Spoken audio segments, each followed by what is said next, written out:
Você quer vir aqui, Paulo? Tá. Cuidado aí com a sua bota, Tá. ortopédica. Tá. Gente, boa noite. Eu tenho aqui o maior prazer em estar inaugurando aqui esse circuito com o Salão Nobre cheio. Essa ideia foi o seguinte: nós, professores do IFIX-IH, começamos a mandar e-mails, né, e dizendo assim, será que não nos cabia responder um pouco essas questões que estão sendo colocadas, de que não houve ditadura, de que não houve golpe? Nós, enquanto historiadores, não deveríamos assumir esse debate, que também é um debate sobre história, é um debate acadêmico e é um debate sobre verdade histórica, memória histórica, e nós decidimos que sim, nós gostaríamos de fazer, de ter esse tipo de ação aqui nesse espaço, que é um espaço por excelência de pesquisadores de história, da sociologia, da filosofia, das ciências sociais, da antropologia, da ciência política. Então começou a haver dois movimentos que se confluíram.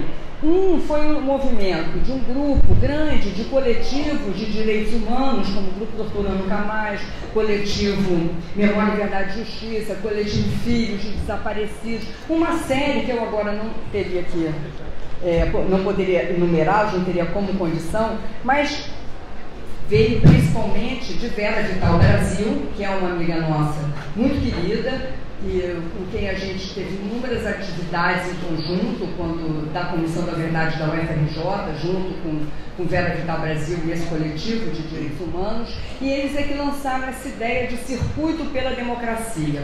E a ideia então foi que várias universidades desenvolvessem atividades, produzissem um circuito pela democracia daquela universidade e que isso tudo somasse a nível de Rio de Janeiro, talvez até nacional, um grande e amplo circuito pela democracia. E é isso que nós estamos iniciando hoje. O nosso circuito pela democracia são uma série de atividades, né, corresponde a uma série de atividades ao longo de todo o mês de abril, atividades semanais. Toda semana vai ter uma ou duas atividades. Essa semana que nós estamos inaugurando hoje, com essa mesa, ela é a primeira atividade, ela está abrindo o nosso circuito no dia 1º de abril, exatamente, uma mesa para discutir o golpe, com 2 historiadores especialistas no tema e com o jornalista Chico Otávio. Então essa é a primeira mesa, a mesa de abertura, mas nós temos também, ainda nessa semana, nós temos no dia 5, um lançamento de livro com debates. Esse lançamento de livro tem por tema os efeitos psicossociais da violência de Estado. Então ele reúne pessoas que trabalham com violência, com memória, com reparação e justiça. Ele reúne representantes desses coletivos que eu mencionei no início, coletivo da Memória, Verdade e Justiça, coletivo de filhos, coletivo de familiares de desaparecidos, e são 3 livros que vão ser lançados na sexta-feira, aqui no Salão Nobre, com uma mesa que vai debater os efeitos psicossociais da violência e vai ter o lançamento desses livros. Na segunda semana, a gente também tem 2 atividades. A primeira delas, na segunda semana, é a exibição do documentário O Dia que Durou 21 Anos, de Camilo Tavares, que vai ter a presença do diretor aqui e debatido pelo professor José Medeiros, aqui da Ciência Política do IFIX. E também na segunda semana tem a mesa 2, chamada Memória, Verdade e Justiça, da qual eu vou participar, Ana Bruskin, que foi uma das fundadoras tanto do Grupo Torturando Nunca Mais quanto do Coletivo de Memória e Justiça, com a mediação de Cristina Chassel. Na terceira semana, nós temos a mesa sobre militares ontem e hoje na democracia, ontem e hoje na política. E é só essa atividade na terceira semana. Na quarta semana, nós temos, em continuidade dessa mesa, a exibição do documentário, seguido também de debate com o diretor, do filme, do documentário do Silvio Tendler, os militares que disseram, militares na democracia, os militares que disseram não. Então vai ter um debate com o Silvio Tendler, mediado também pela Ana Mariana, que é professora aqui. Não é isso? E na mesa 4 vai ter, o tema é Ditadura e Reflexão sobre a Democracia Brasileira, com o Chico Carlos, que foi professor aqui, é professor aposentado do Instituto de História, foi nosso titular, com Pedro Lima, que é um professor ele estava por aqui, de Ciência Política, com a mediação de Ana Beatriz Magno, que é jornalista da DUFERJ. E a última semana vai ser uma roda de conversa com ex-alunos da UFRJ que sofreram perseguição e punição pelo golpe ou ao longo da ditadura. Então nós vamos ter uma roda de conversa mediada pela professora Thais Aguiar, também da Ciência Política, e com a presença de Lincoln Pena, Marli Viana, Michel Misse e de repente talvez outros que a gente ainda incorpore, porque a gente quis lançar logo a programação completa, que a gente não conseguia lançar porque ela era enorme. Então a gente vamos lançar com um completo básico, depois esse completo básico pode se complexificar. Então eu queria dar essa visão, está na internet, está no nosso site, está no site do evento, para todo mundo poder seguir a programação. E eu queria então abrir essa sessão com essa mesa, e acredito que a própria mesa pode se apresentar. Então, tomara que esse circuito, eu espero que seja muito bom. Já corrigi, já botei o cartaz novo. Está tudo divulgado na internet com os horários corretos. Isso, com os horários corretos. Então, tomara, esperamos que a gente tenha um bom circuito e a gente hoje tenha um bom debate nessa mesa. Obrigada. Obrigado, Paula.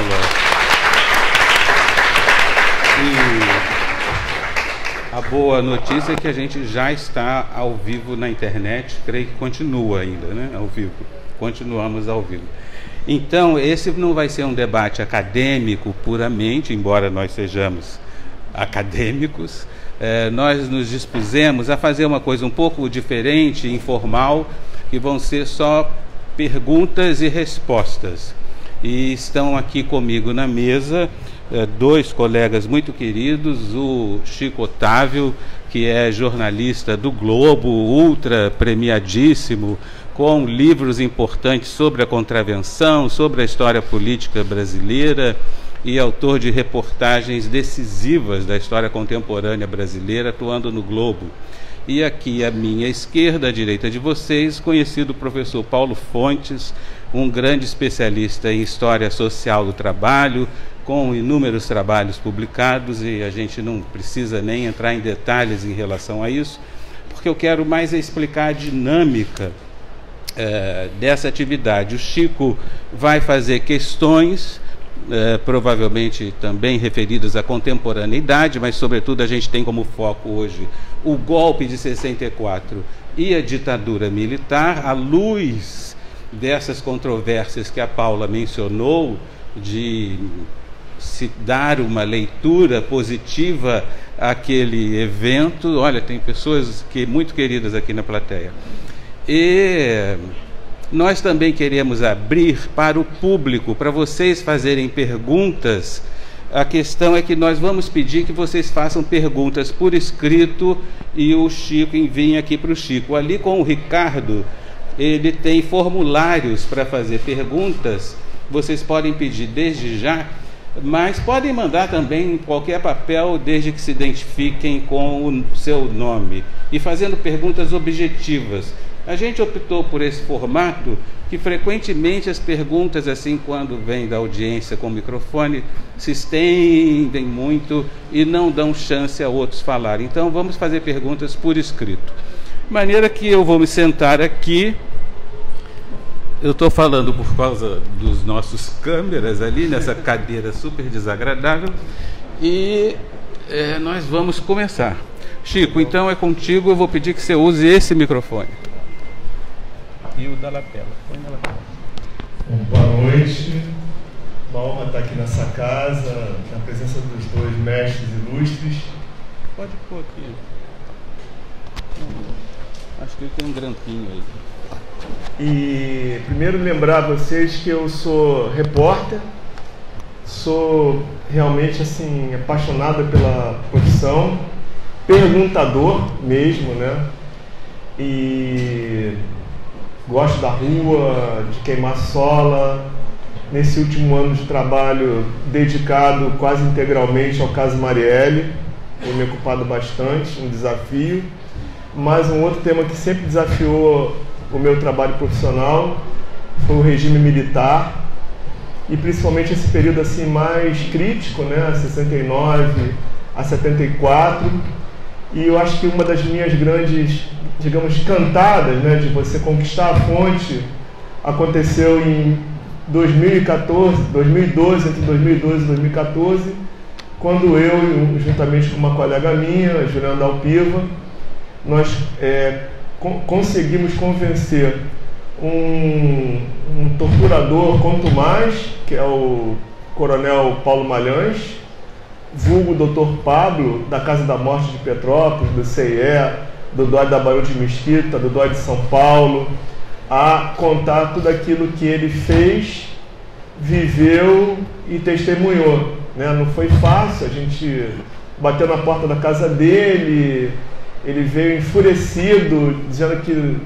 não havia se esquecido de como se atira, soltou os cachorros, literalmente, né? Soltou os cães lá em cima da gente, mas depois desse desabafo, eu expliquei que estava ali para ouvir a versão dele, ele então começou a falar, e olha, gente, assim, tem que ter estômago, né, para ouvir tudo aquilo que ele contou, principalmente no que ele fazia com os presos políticos, né? Eram sequestros, eram torturas, assassinatos e desaparecimento de corpos, né? Eu acho que o repórter tem um dever da isenção, mas eu confesso que assim fico muito indignado de testemunhar hoje movimentos que pedem a volta do regime militar, sabendo assim quanto eles chegaram, o que eles foram capazes de fazer nesse período mais crítico.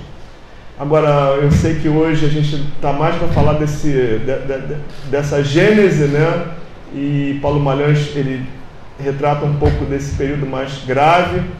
E então eu vou começar a fazer a minha primeira pergunta, que é aquela que está sendo aí alvo desse debate, que é o seguinte: afinal de contas, né, o que aconteceu entre o dia 31 de março e 1º de abril de 64? É revolução? Golpe militar? Golpe civil-militar? Com vocês, os mestres. Bom, vamos começar então um pouco com essa questão, Chico. Aliás, você dá aula também, né? Sim, na PUC. Esqueci de falar isso, que ele é professor de jornalismo na PUC. Mas, enfim, é claro que houve um golpe de Estado. O que define um golpe de Estado? A deposição pela força de um presidente legalmente constituído. Então, se há um caso clássico de golpe de Estado, foi esse, golpe de Estado de 1964 no Brasil, que depois, pela força das armas, um presidente legalmente constituído.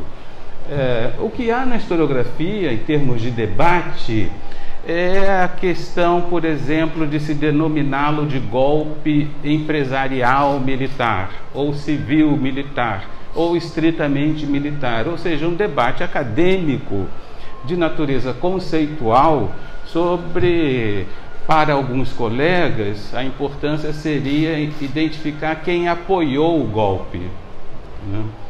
E é claro que os empresários apoiaram o golpe, é claro que houve muitos civis que apoiaram o golpe.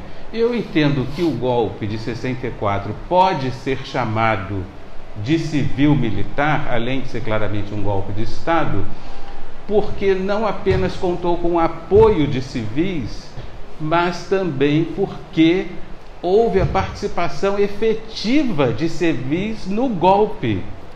O golpe começa no dia 31, com o deslocamento de tropas do general Mourão Filho de Juiz de Fora em relação ao Rio de Janeiro, ao Palácio Laranjeiras, onde estava João Goulart. E no dia 1º há um grande tumulto, Goulart deixa o Rio, vai para Brasília. Na madrugada do dia 1º para o 2, ele decide ir para Porto Alegre, e nesse momento o chefe da Casa Civil, nosso ex-professor Darcy Ribeiro, professor dessa casa, na época era chefe do gabinete civil de João Goulart, ele escreve uma carta para o presidente do Senado dizendo: olha, o presidente está em solo nacional, indo para Porto Alegre para lá resistir ao golpe. Não obstante tenha recebido essa informação oficial, o senador Auro de Moura Andrade declarou a vacância do cargo às 2 da manhã e em seguida foi em bando com alguns parlamentares e o presidente da Câmara assumir o Palácio do Planalto, isso na madrugada do 2 para o 3. acordaram às pressas o presidente do Supremo Tribunal Federal, Ribeiro da Costa, que estava dormindo, que foi arrastado para lá, arrastado entre aspas, ele foi por vontade própria, e para dar uma coloração de constitucionalidade a essa cerimônia estranhíssima. Por isso eu digo que é um golpe que pode ser chamado de civil-militar, porque contou com a participação do Congresso Nacional, e não apenas apoio de civis, porque tudo conta com apoio de civil, mais ou menos, em algum momento, até os regimes totalitários contam. Então, para mim, o que define o caráter civil-militar do golpe é essa participação decisiva do Congresso Nacional, uma casa eminentemente civil, dando um golpe parlamentar ao decretar indevidamente a vacância do cargo de presidente, o que possibilitou a posse do Ranieri Mazzilli, o então presidente da Câmara. Essa sessão é tão escandalosa, tão ilegal, tão inconstitucional e tão igualmente golpista, que anos atrás o próprio Congresso Nacional a decretou nula de qualquer direito, uma espécie de homenagem simbólica a João Goulart. Diga. Vocês já podem ir fazendo perguntas, viu? Bem, boa noite a todos e todas. Só um pequeno parênteses, eu queria agradecer o convite e dizer que é uma honra e uma responsabilidade grande estar aqui, né, nessa plateia grande. Queria agradecer a presença de todos. Acho realmente muito importante um tipo de evento como esse. Não vamos esquecer o microfone. Pois é. Só um minutinho. Na conjuntura que nós estamos vivendo, né, de fato, como a Paula disse, né, acho que combater o falseamento e as mentiras na história é um dever nosso, e acho muito bom, tenho muito orgulho de poder estar aqui nessa mesa. E no dia 1º de abril, né, no aniversário de 55 anos do golpe, né? Bem, eu tendo a concordar bastante com o Fico nesse ponto. Eu acho que não existe um golpe como o de 64 sem o apoio, sem a possibilidade de um apoio civil, né? Acho, na verdade, eu até proporia uma certa, provocativamente, eu proporia que talvez o melhor nome fosse golpe militar civil, no sentido que o golpe civil-militar, me parece, 37 você pode falar de um golpe civil-militar, mas talvez para até demarcar um pouco as hierarquias desse processo, pensar num golpe militar civil me parece uma provocação interessante, no sentido de dar sim vazão a esse ganho da historiografia dos últimos tempos, de marcar de uma maneira mais forte a presença civil, tanto na articulação do golpe quanto durante todo o processo ditatorial, mas sem esquecer efetivamente que os militares conduziram o processo tanto relativamente ao golpe quanto durante todo o período ditatorial. Então acho que é importante também a gente demarcar uma certa hierarquia na relação de como esse regime como o golpe aconteceu, como esse regime se constituiu.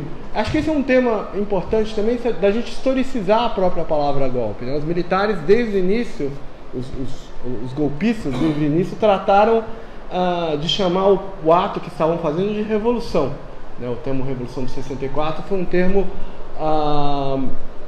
vastamente utilizado pelos militares, e eu diria mais, um termo que se popularizou durante muito tempo. O termo golpe, na verdade, ganha hegemonia no processo de redemocratização. Durante muito tempo, inclusive, pessoas à esquerda, pessoas que combateram o regime, quando perguntadas de maneira ou em entrevistas ou em qualquer circunstância mais cotidiana, também eventualmente chamavam de revolução, porque é um termo que se consolidou. Então me parece também interessante a gente pensar como que esses termos têm a sua própria historicidade, têm a sua própria história e, enfim, trabalhar um pouco em cima disso. Obrigado.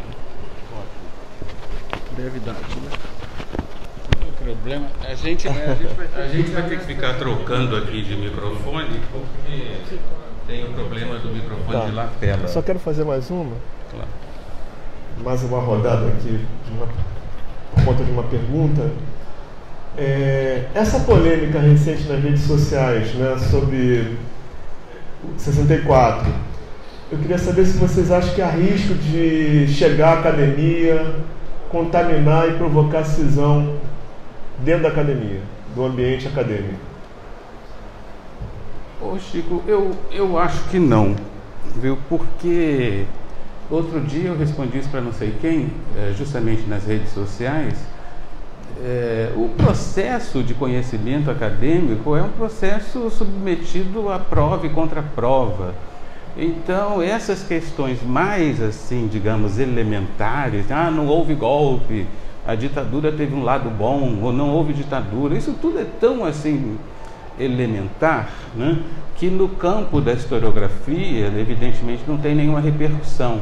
E eu estava lembrando outro dia, no campo mais do ensino, né, a acusação recorrente de que há uma versão de esquerda que seria então propalada, e eu acho que quase todos os colegas que têm mais projeção na produção de conhecimento histórico em relação à ditadura militar têm recebido muitas críticas da esquerda, justamente porque nós temos, digamos, a pretensão de objetividade de chamar a atenção para alguns aspectos críticos da trajetória, sobretudo da esquerda, que se intitulava revolucionária.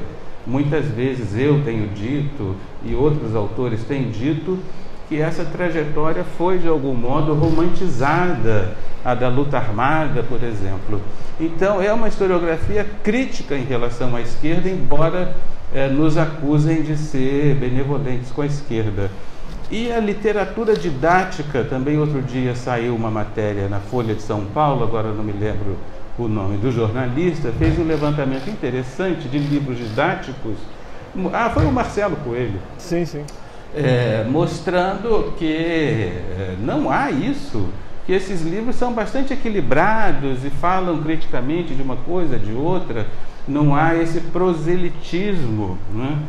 Então eu acho que esse problema tem mais a ver com a conjuntura política atual do que poderia se constituir uma espécie de ameaça à historiografia ou à disciplina escolar História, a não ser que houvesse uma diretriz do Ministério da Educação nesse sentido. Pensei nisso. Mas aí nós teríamos, evidentemente, toda uma longa batalha que provavelmente seria judicializada, porque o Ministério não escreve livros, ele manda diretrizes. Mas financia pesquisa. Financia pesquisas. Então, tudo isso a gente tem acompanhado com muita atenção e aí estaria o risco. Mas isso ainda não aconteceu, né? Microfone. Parece aquelas bruxas que só tem um olho, né? As três. Tá tudo bem, tá dando certo.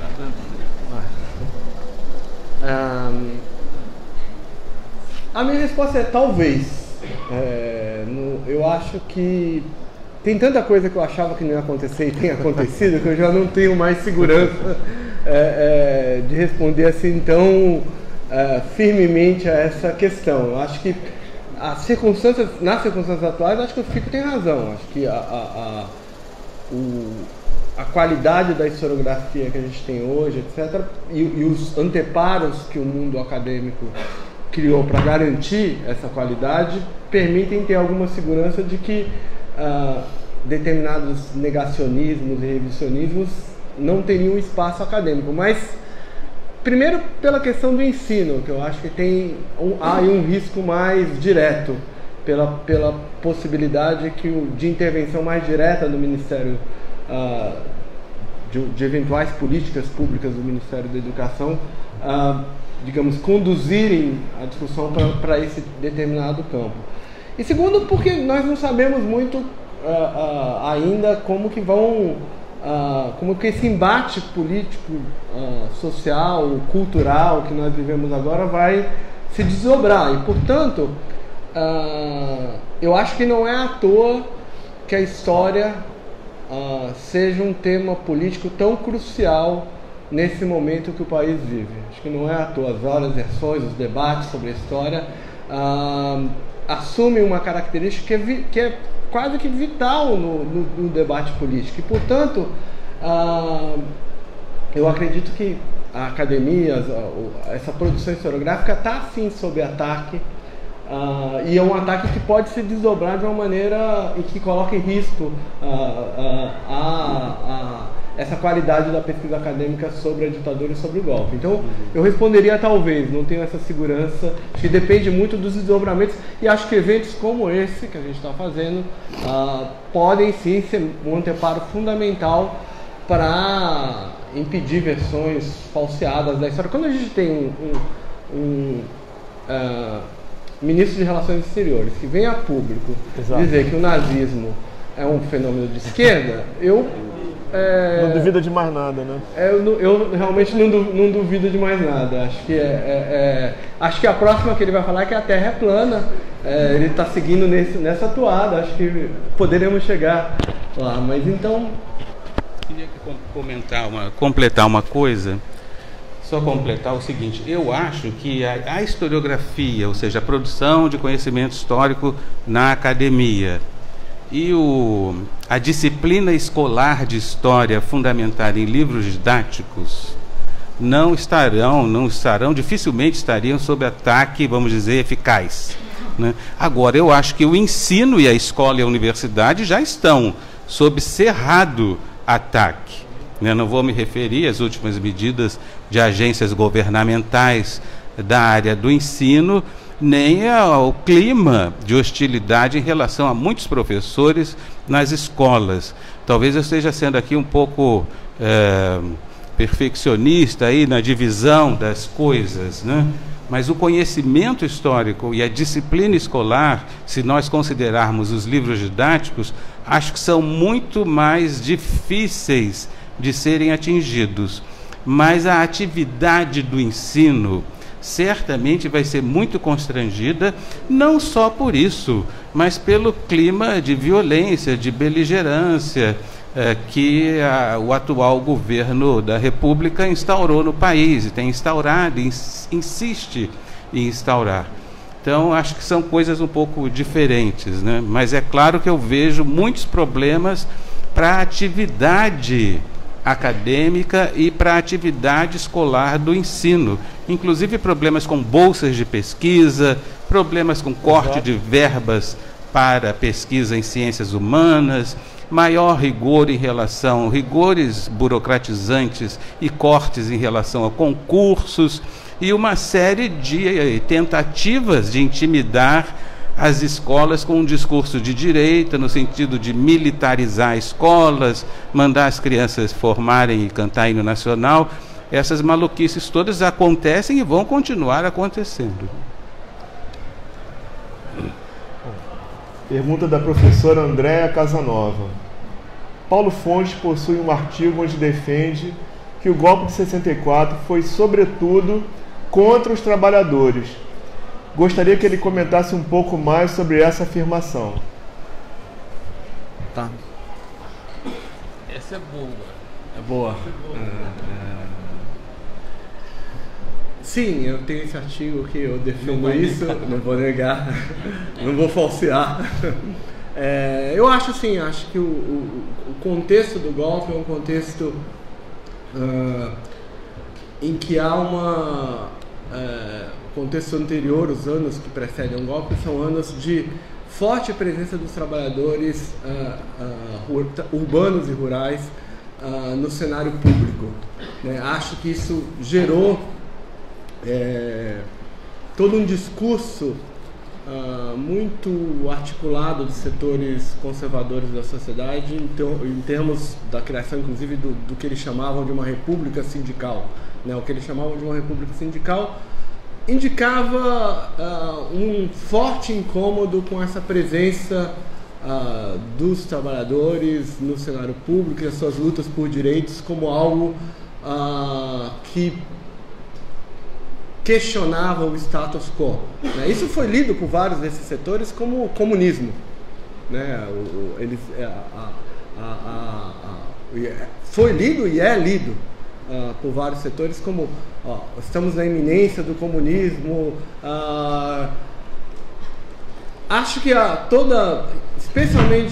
especialmente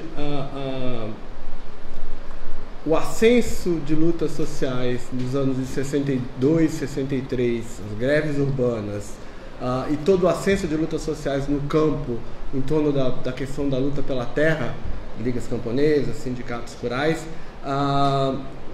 foram algo de fundamental importância na articulação do golpe, na criação de um discurso que facilitou. Eu não estou dizendo que foi só isso, mas estou dizendo que isso, a meu ver, tem uma importância central na configuração do que vai vir a ser o golpe de 64.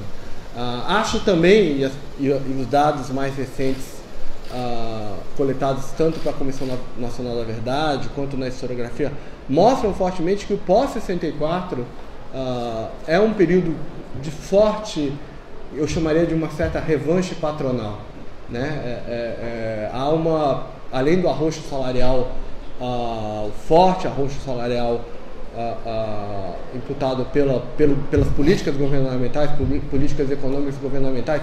Tem um dado recente, eu comentava com o Fico agora há pouco, né, de um pesquisador do IPEA, que mostra, já entre 64 e 68, um pico de concentração de renda de mais de 60% em 4 anos, o que dá um indicador forte desse processo de concentração de renda. Todo o processo de intervenção nos sindicatos, né, todos os números mostram que a repressão, né, tem toda uma tendência muito forte de colocar a ditadura, alguns autores inclusive chegam a dizer que a ditadura só teria começado em 68. Eu acho importante a gente voltar para esse período 64, 68 como um período de altíssima repressão, um período de forte ataque a direitos conquistados nos anos anteriores, e onde de fato os trabalhadores, os sindicalistas, os trabalhadores em geral acabam por ter um papel central nesse processo. Então eu continuo defendendo que sim, o golpe de 64 foi, antes e sobretudo, um golpe contra os trabalhadores e suas entidades e contra essa presença pública dos trabalhadores no cenário político nacional. Deixa eu acrescentar uma coisa, porque a pergunta eu acho interessante, André, por conta do debate sobre o chamado revisionismo, de que, por exemplo, eu sou acusado, né, no sentido de que eu não seria marxista ou não faria uma reflexão baseada na luta de classes, né? E, portanto, os colegas, até muito queridos, que me criticam, eles chamam a atenção para o fato de que houve uma classe derrotada, né? E isso que são os trabalhadores, evidentemente. E, portanto, guarda a relação. Mas esse debate é mais teórico, é mais de natureza teórico, porque na medida em que autores como eu e outros chamamos a atenção para o fato de que houve parte da sociedade que apoiou o golpe, né, há então essa crítica em contrário, essa reação, dizendo, não, mas foi um fenômeno da luta de classes, porque houve derrotados, são esses a classe trabalhadora. Mas é claro que isso dá muito pano para manga. A gente pode avançar nas perguntas. Chico. Vou fazer uma pergunta minha agora. Vai. Uma vez o Chico me falou que a imagem que ficou do regime militar foi aquela sucessão de fotos das grandes passeatas de 68. E assim, o que mais mobilizou a imprensa foi entender e se aprofundar na repressão praticada nos porões do regime. Mas que essa repressão não se resumia nem a uma nem a outra coisa. Foi muito mais ampla do que isso. Queria que ele falasse um pouco, os dois professores, sobre essa amplitude da repressão. Eu acho que essa é a causa de, no Brasil, nós não termos constituído uma espécie de memória traumática, como no caso da Argentina, que mobilizaria mais as pessoas e, quem sabe, nos afastasse dessas pessoas que ainda querem ver algo de positivo no golpe e na ditadura. Aqui que eu estou me referindo ao fato de que a maioria das vítimas da ditadura desconhecem que foram vítimas. Esse é um problema. Na medida em que o Sistema Nacional de Informações, comandado pelo SNI, tinha no Brasil inteiro uma infinidade, alguém agora teve a paciência de contar, não sei se foi o Rubens Valente da Folha, de órgãos de informações em todo canto, em toda estatal, em toda universidade, em toda empresa, autarquia, fundação, etc. e tal, a vida desses milhares de pessoas foi atingida por essa espionagem e frequentemente, eu já relatei inúmeras vezes casos desse tipo, frequentemente a pessoa atingida e prejudicada, por exemplo, perdeu um cargo, não foi promovida, etc, etc, etc, nem sabe até hoje, ou já morreu ou não sabe até hoje. Então é claro que eu acho que nós devemos reverenciar as vítimas da violência tout-court, da violência completa, da prisão, da tortura e do assassinato. Mas eu sempre disse, e por isso eu me referi ao fato de que sou muito criticado pela esquerda, eu sempre disse que é preciso ter um olhar para as pessoas comuns, que foram igualmente vítimas da ditadura militar, e também para não incorrermos no exagero, que é transformar as ações armadas urbanas e a guerrilha do Araguaia em fatos emblemáticos da ditadura, esquecendo todas essas pessoas comuns, esquecendo que foram vítimas também, esquecendo que houve parte da sociedade que apoiou não só o golpe, mas também a ditadura, e esquecendo, portanto, essa grande massa de pessoas que boa parte das leituras dizem são pessoas apáticas. Eu não creio nisso. Eu não creio que haja sujeitos históricos apáticos ou alheios da história. Senão eles estariam aonde? Suspensos? Não. Então é preciso que a história, e a história social, sobretudo, se lance sobre essas pessoas comuns e as incorpore na história, não só como vítimas, é claro, mas também. E a Comissão Nacional da Verdade, por exemplo, não fez isso, né? E perdeu uma grande oportunidade, eu acho, de mobilizar mais a sociedade brasileira com um conhecimento, digamos assim, mais pleno daquele período. Bem, eu acho que o Fico tem toda a razão. Acho que há uma memória construída da ditadura, digamos que do combate à ditadura, que acaba por vezes privilegiar determinados atores sociais. Não sei se eu falo isso, mas o fato dos estudantes de 68 terem se tornado jornalistas e professores universitários talvez ajude a pensar o porquê um pouco dessas razões, né? Obviamente que não é só isso, mas eu acho que isso tem um impacto em determinada construção da memória sobre o 64 e sobre o regime. E acho que sim, a Comissão Nacional da Verdade perdeu várias boas oportunidades, mas por outro lado, o movimento que gerou a Comissão Nacional da Verdade, é um movimento desencadeado a partir da sua criação, e eu falo especialmente das comissões estaduais e de várias outras comissões em universidades, em outros espaços, deu início talvez a um pouco dessa agenda, ou ajudou talvez um casamento de uma necessidade política com um debate historiográfico que ainda é incipiente, sobre outros atores, outros setores sociais e seu relacionamento com a ditadura. Eu só queria destacar alguns temas que emergiram nesse processo que me parecem interessantes. Por exemplo, toda a questão dos indígenas, que começou a aparecer de uma maneira mais forte, tanto na imprensa quanto pelo trabalho de algumas comissões, mostrando inclusive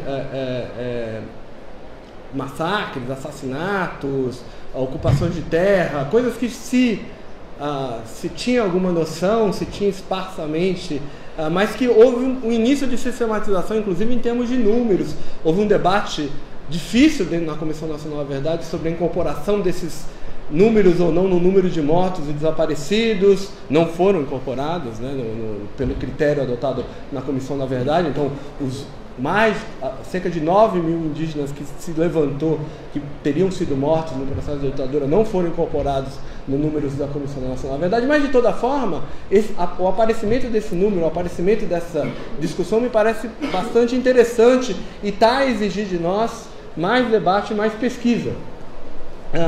Cito também, por exemplo, os debates da comissão, a questão dos negros.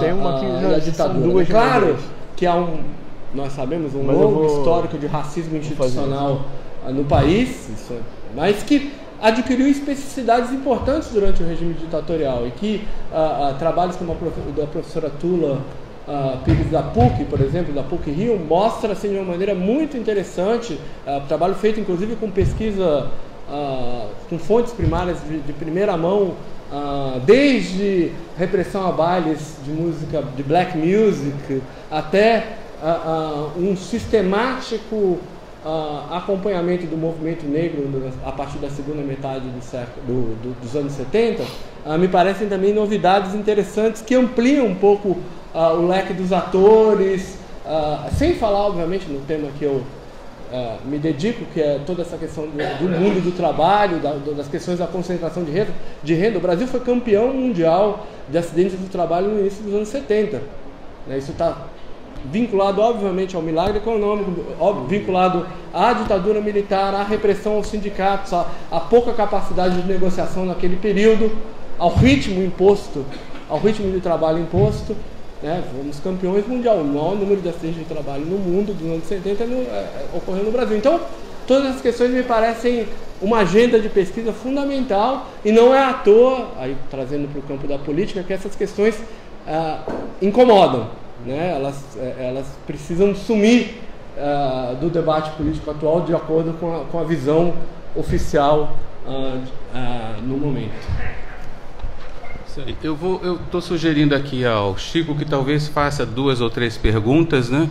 Que aí a gente se obriga a resumir e sintetizar e dar conta de mais perguntas da audiência. Sim. Ou de escolher o que a gente quer responder. O professor Paulo falou dos acidentes de trabalho. Eu lembro logo da ponte de Niterói. A gente fez uma matéria sobre o aniversário, acho que 40 anos da ponte, e achamos famílias de vítimas de acidente de trabalho lá.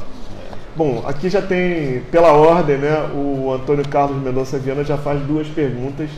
Ele pergunta sobre o crescimento econômico com relação às classes mais pobres na ditadura militar e quais as coincidências entre o pré-golpe e o agora.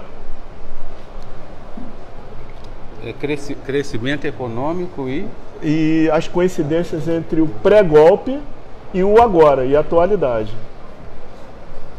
Quer fazer mais uma, Chico? Eu acho que já. Eu acho melhor, depois eu vou concentrar mais. Porque assim a gente dá conta de mais perguntas. Olha, eu fiz um levantamento sobre a história do Brasil republicano e houve, para pesquisas e coisas assim, para um livro, na verdade, e houve crescimento econômico notável em outras fases que não na fase conhecida como milagre brasileiro. Porque vocês sabem que uma das bases do velho conceito de modernização conservadora é que em países politicamente frágeis, como a América Latina, os da América Latina, o crescimento econômico só se daria em regimes conservadores. Essa é uma tese lamentável da ciência política norte-americana, muito antiga, desde os anos 60 e tal, mas que infelizmente prevalece ainda entre muitos autores, a ideia de uma modernização conservadora. Mas na verdade não é assim, né? Houve o milagre brasileiro? Sim, houve, porque havia condições muito favoráveis no exterior e, portanto, houvesse ou não houvesse ditadura, teria que ser um ministro da Economia muito frágil para não se aproveitar daquelas condições favoráveis, como houve em momentos do período chamado democrático entre 45 e 64, especialmente duas outras fases. Vocês sabem que o Brasil cresceu em taxas muito elevadas naquele período democrático também, pelo menos no que diz respeito ao PIB. Então, o crescimento econômico durante a ditadura é o lado bom? Não. A resposta muito simples é essa: não. Porque esse crescimento econômico decorreu de condições externas muito favoráveis e manipulação de instrumentos de política econômica e fiscal inteligentemente feitas por um ministro razoável, que provavelmente seriam feitas também em outras fases houve isso. Então, a ideia de que a ditadura tem um lado bom porque houve, por exemplo, não é essa provavelmente a intenção da pergunta. Eu estou aproveitando a pergunta para comentar essa questão que é sempre muito lembrada, né? Ah, mas então houve telecomunicações, a coisa das estradas. Bem, mas quando há crescimento econômico, há recursos. Quando não há, não há. E foi feito um ajuste fiscal brutal de 64 até 67, pelo Roberto Campos e pelo Bulhões, ministro da Fazenda e do Planejamento, que levou a esse arroxo salarial aí. Então é muito fácil você fazer ajuste fiscal em ditadura. Eles não tiveram que consultar ninguém. O Delfim Neto diz até hoje que se orgulha muito do AI-5, porque com ele pôde fazer uma reforma fiscal que durou 20 anos. Bem, sim, mas é a mesma coisa. Se nós estivéssemos numa ditadura agora, não estaria havendo toda essa celeuma em torno da reforma da Previdência, que é a base de um ajustamento fiscal, e provavelmente a história seria outra. Então, eu não gosto de lidar com condicionais contrafáticos, mas é evidente que as condições internacionais favoráveis e as possibilidades de manejo de políticas econômicas de 69 a 74 se dariam, houvesse ou não houvesse uma ditadura. Não sei se você quer completar essa questão e depois a gente responde a outra. É rápido. Não, basicamente, eu acho que o Fico respondeu a questão. Eu só queria acrescentar mesmo esse caráter concentrador de renda desse crescimento econômico da ditadura. Isso é um fato reconhecido pelo próprio regime militar. Tem um debate importante nos anos 70 sobre a questão logo após o milagre, sobre o caráter concentrador do milagre econômico, em que o setor que defendia o governo, que era o professor Carlos Langoni, da Fundação Getúlio Vargas, ele reconhecia a concentração. A única divergência era qual seria a razão da concentração de renda. Para os economistas da oposição, era o arroxo salarial, era todo cerceamento à liberdade sindical. Para o Langoni, o problema era que o povo brasileiro era pouco educado. Num momento de crescimento econômico, os salários subiriam para os mais educados e os menos educados teriam menos, fazendo um resumo muito grande de uma tese complexa, mas é basicamente isso. Então, esse caráter concentrador de renda é algo reconhecido no próprio período da ditadura militar, em meados dos anos 70. Né? As versões revisionistas contemporâneas que tentam criar essa ideia de um crescimento econômico poderoso, virtuoso, sem corrupção, é um crescimento econômico baseado fortemente em relações promíscuas entre empresariado e Estado, sem nenhum controle social ou público disso. Isso é importante dizer. O regime militar foi um regime corrupto. Há várias pesquisas mostrando isso, há várias evidências disso, né? Não vou nem citar nomes aqui, mas enfim, é importante lembrar disso no debate público contemporâneo, como ele se coloca hoje. Sim, com certeza. O Conselho Monetário Nacional era um órgão que substituía o Congresso, meia dúzia de empresários na mesa do ministro da Fazenda, Delfim Neto, decidindo para quem vai o dinheiro público. Ah, vai para cá, vai para lá, vai para cá, vai para lá. É a forma mais alta de autoritarismo e repressão, o controle do dinheiro público por um grupinho de interessados no próprio dinheiro.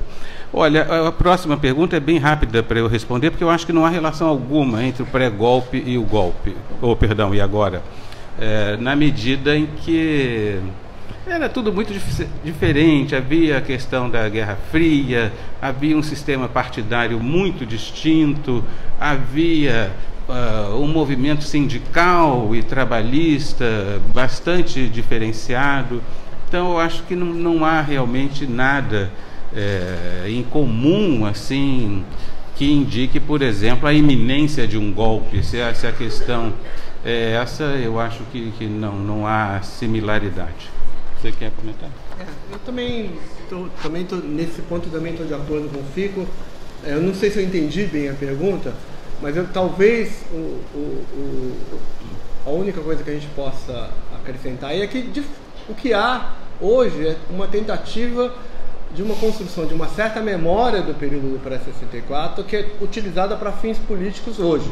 Aí, nesse sentido, talvez haja algum tipo de conexão entre o período do pré-golpe de 64 e o período atual, uma tentativa de uma reconstituição de um discurso anticomunista, a ideia de uma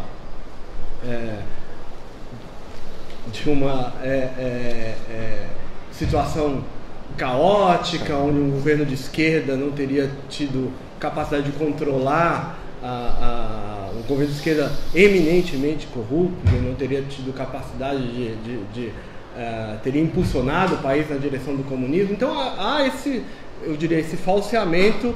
Era falso para o pré-64, continua falso hoje. Vamos lá, Chico. Quiser fazer uma sequência de 4 perguntas sobre o pré-golpe, né? Ismael Cordeiro pergunta: que papel teve a propaganda anticomunista na cooptação da sociedade para apoiar o golpe?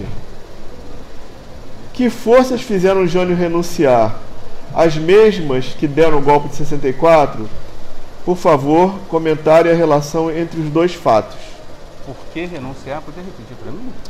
Que forças fizeram Jânio renunciar? As mesmas que deram o golpe de 64? Ah, Jânio. Jânio. Certo. Desculpe, Jânio.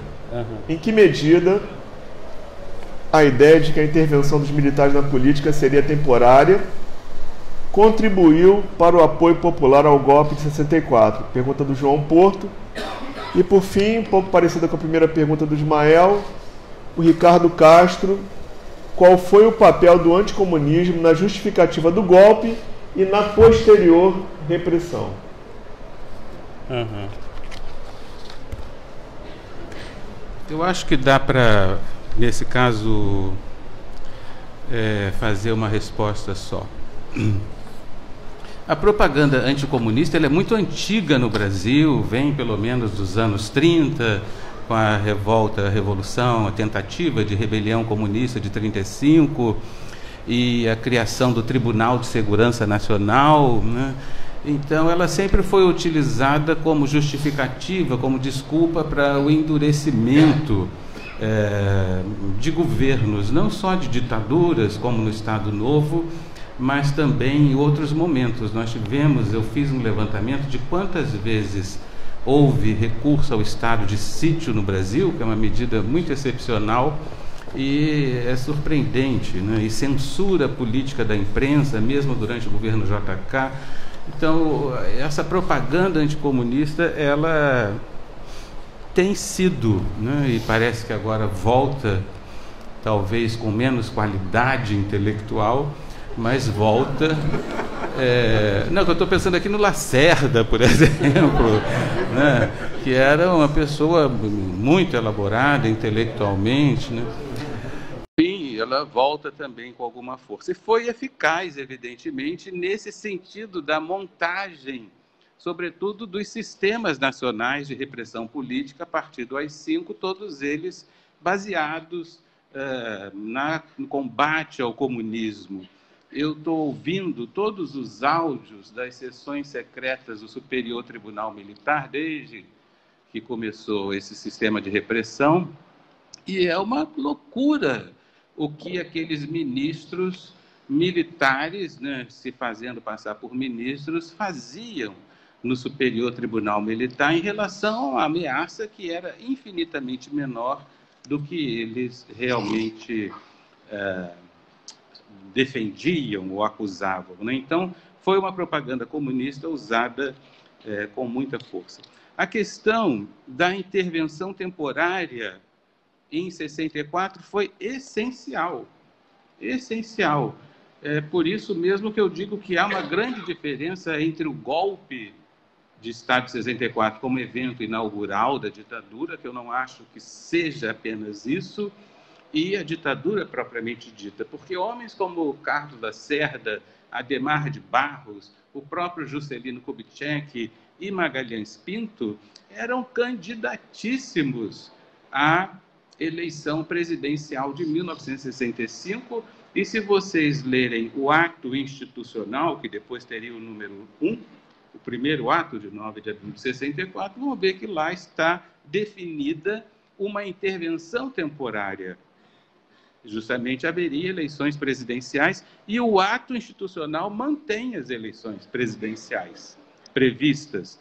O Castelo Branco apenas encerraria o mandato de João Goulart, que, por sua vez, já cumpria o restante do mandato do Jânio Quadros. Então, por isso mesmo, Carlos Lacerda, Magalhães Pinto, Adhemar de Barros e Juscelino Kubitschek logo se transformariam em críticos daquilo que eles esperassem fosse apenas uma intervenção breve. E, por fim, Jânio Quadros. O Jânio Quadros renunciou porque ele queria pressionar o Congresso a ampliar o número de leis delegadas.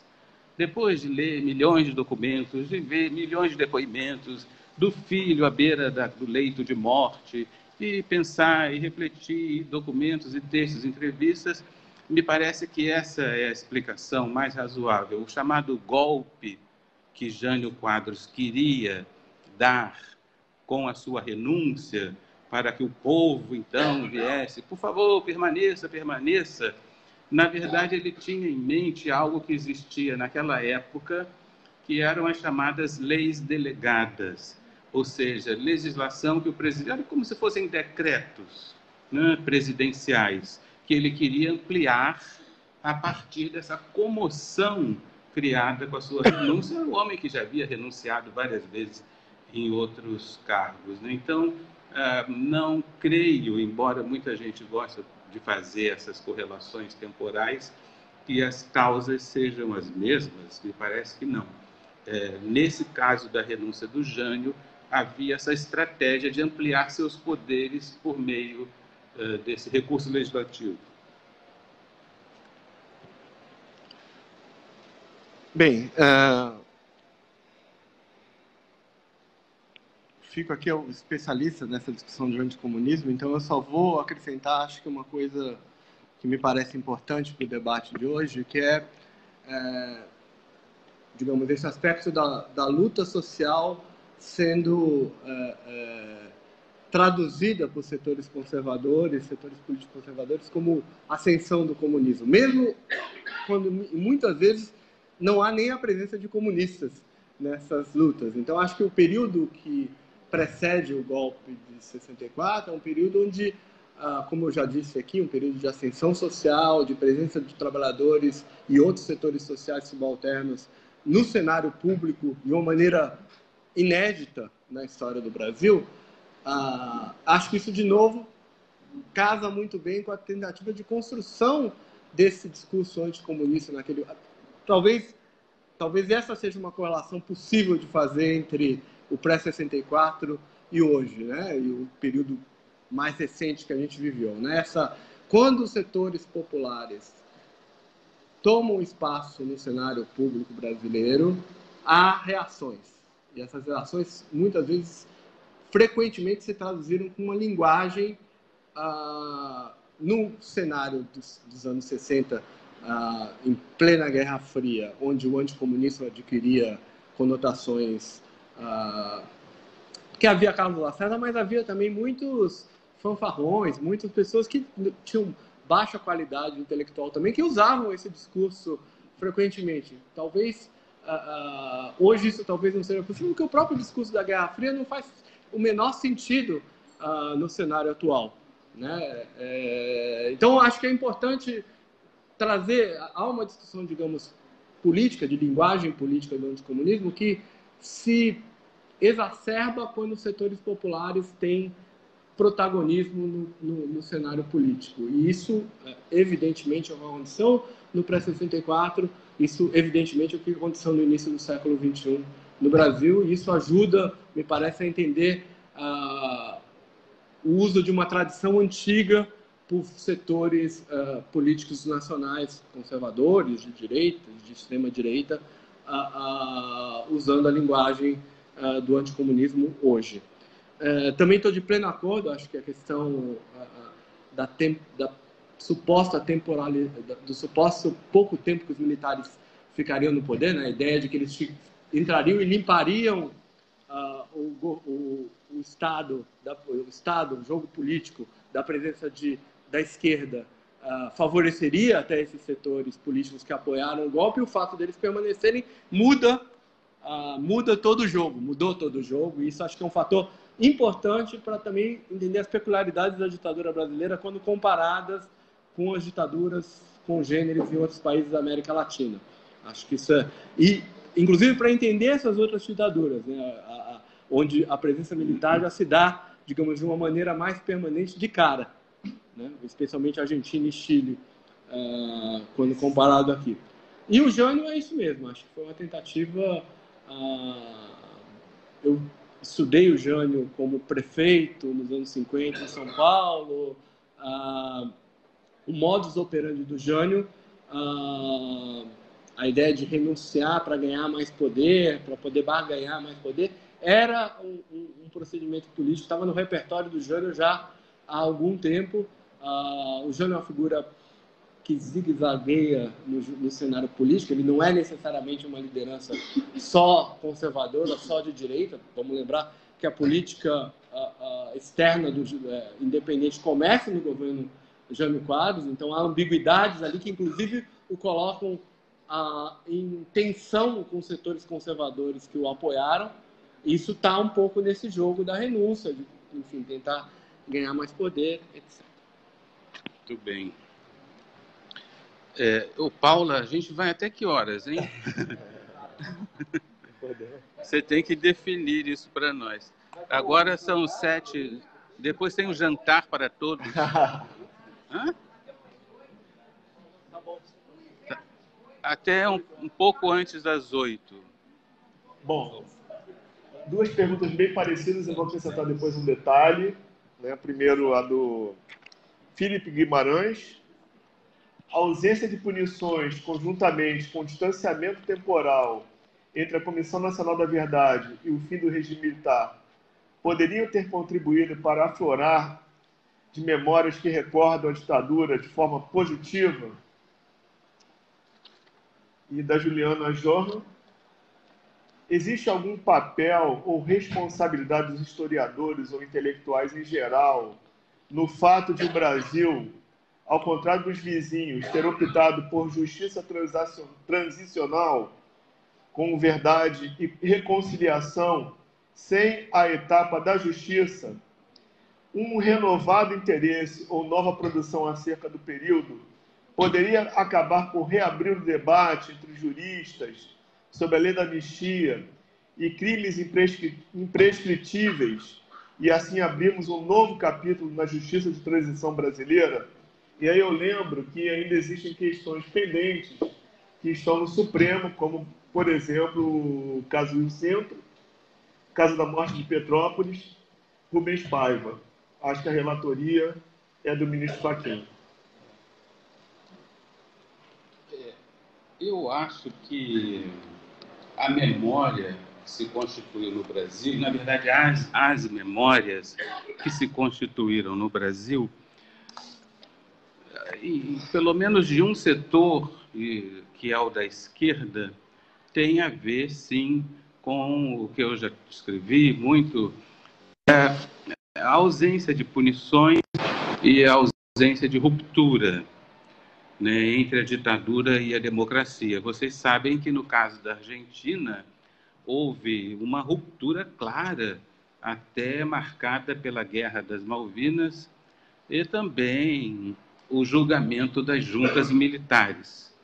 Por que isso aconteceu lá e não aconteceu no Brasil? Bom, eu já tentei responder essa pergunta muitas vezes, sempre surge, mas me parece que lá houve a constituição de uma memória traumática em função da grande visibilidade da violência. Quando eu me refiro à grande visibilidade da violência, eu estou falando em metralhamentos, cadáveres nas ruas e publicações nos jornais de casos de assassinato, de os militares dizendo: nós vamos matar até o último subversivo. Então, na Argentina, houve esse grau de visibilidade. No caso do Brasil, não. Não por quê? Porque não houve violência? Não, houve muita violência. Mas ela foi ocultada por dois instrumentos muito eficazes: a censura da imprensa e a propaganda política. A censura da imprensa, o principal elemento a ser censurado em termos de quantidade de ordens de proibir notícias era o confronto entre a repressão política e as ações armadas. Então, a sociedade brasileira não vivenciou aquela violência que, no entanto, por exemplo, na Argentina, foi claríssima. Campos de concentração, gente morta nas ruas, a própria esquerda nas ações armadas, descrevendo julgamentos sumários e morte de militares e assim por diante. Aqui não. Os militares brasileiros, enquanto puderam, negaram até que houvesse preso político. É claro que depois foi impossível. Negavam que houvesse tortura. Claro que depois foi impossível continuar negando, mas eles pretendiam ocultar isso. Então, é claro que no ambiente da esquerda, a memória que se constituiu, além da relação traumática com aqueles que foram vítimas, é de grande frustração. Essa é a minha tese. De grande frustração que, portanto, torna sempre redivivo esse tema, inclusive nas iniciativas que buscaram reinterpretar a Lei de Anistia de 79 junto ao Supremo Tribunal Federal. Eu não creio que haja assim, muitas condições políticas ou jurídicas para que essa reinterpretação prospere. Até porque, de fato, se vocês analisarem, como eu analisei, as atas do Congresso Nacional, os diários do Congresso Nacional, durante a negociação da Lei de Anistia, vão ver que lá vários deputados e senadores diziam: não vamos perdoar os torturadores, mas foram derrotados pela maioria, que inclui parlamentares da oposição. Havia possibilidade de cassação, havia pressão ainda da ditadura militar, embora já fosse no governo Figueiredo, mas no último dia, quando a lei foi aprovada, o senador Pedro Simão disse assim: nós só não ampliamos a lei da anistia porque não quisemos. O que é isso? Isso é o Congresso Nacional aprovando aquela lei da anistia. Sinto muito, mas foi isso que aconteceu. Então, há aí um momento importante de pactuação parlamentar desse fenômeno. E, portanto, eu sempre acreditei que se essa coisa pudesse prosperar no sentido de se reabrir a discussão, deveria partir do Congresso e não de provocação ao Supremo Tribunal Federal. Vocês sabem quantos projetos de reforma da lei da anistia existem no Congresso? Dezenas. Eles não são pautados. Por quê? Então, há uma grande diferença entre a maneira como a sociedade brasileira vivenciou aquele regime repressivo e os outros, que inclusive se tornaram emblemáticos na literatura internacional. A Argentina é o grande caso de estudo na literatura internacional, a ditadura militar de lá, E, portanto, muita gente faz a comparação como se fosse a mesma coisa, e não é. Boa. Bem, eu não tenho muito a acrescentar, mas eu acho que essa questão da... Duas questões que eu acho importantes. Uma é o longo período histórico da nossa ditadura, né? A nossa ditadura é ruim de falar, mas a ditadura que ocorreu no país, né? Assim, em comparação com, em especial, o caso argentino, que onde, além de ser um período mais curto, remete para a segunda questão, que é como se dá o processo do final da ditadura. Acho que essa é uma questão chave. E aí, sem dúvida, a derrota militar na Argentina acaba sendo algo muito definidor do processo do processo de punição e da discussão do que vai acontecer com os militares na democracia. Acho que esse é um ponto importante a destacar, além dos que o Fico já levantou, das características um pouco da repressão e da violência no caso argentino.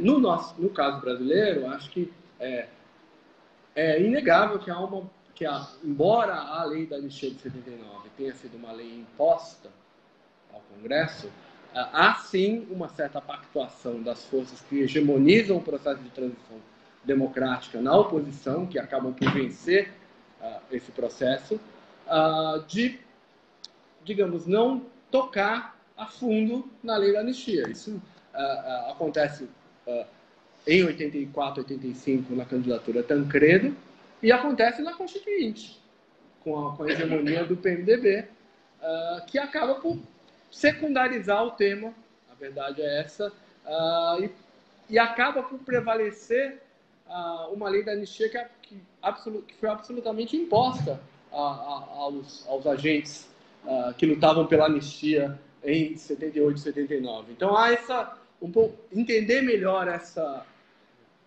articulação entre a luta pela anistia, os setores que estão lutando pela anistia, e o jogo político da transição. Acho que ainda é um tema que exigirá mais de nós, porque ele me parece muito definidor para a gente entender a forma como acabou se consolidando, quase que por inércia, esse processo de anistia no Brasil. Não há nenhuma relação entre a campanha da anistia, né, e a lei da anistia propriamente dita, né? A campanha foi uma campanha generosa, cheia de expectativas, embora com diferenças, porque, enfim, também participou desse pacto. Eu via as cartas escritas pela, como era o nome dela, líder Zerbini, né? Terezinha Zerbini. E há momentos em que ela fala para o doutor Ulisses: olha, doutor Ulisses, se tiver que aceitar o perdão dos torturadores para nós termos os nossos exilados de volta, vamos aceitar. Né? Então, isso tem aí na documentação, está lá até no CPDOC. De maneira que é uma diferença grande o que houve entre a campanha, né, e a lei da anistia. Vai. Olha aqui, 3 perguntas meio parecidas. Eu vou dar uma enxugadinha, tá, gente? A Gabriela Oliveira: qual o papel da Academia de História nesse processo de negacionismos da população? Há uma baixa produção acadêmica voltada para o público em geral? Quais são os novos desafios dos historiadores diante desse imaginário que tem ganhado respaldo governamental? A Fernanda Lucena: na era das fake news e do forte anti-academicismo, em que medida os professores da mesa acreditam que se podem equivaler às ditaduras, os discursos que buscam legitimar o título revolução e o título golpe? Caroline: sabemos que o estudo da história não basta para a formação da consciência política. Diante disso, como promover a difusão de conhecimento histórico, sobretudo no espaço de sala de aula, que sensibilize, em especial a juventude, para os significados do golpe que muitos agora nomeiam de revolução?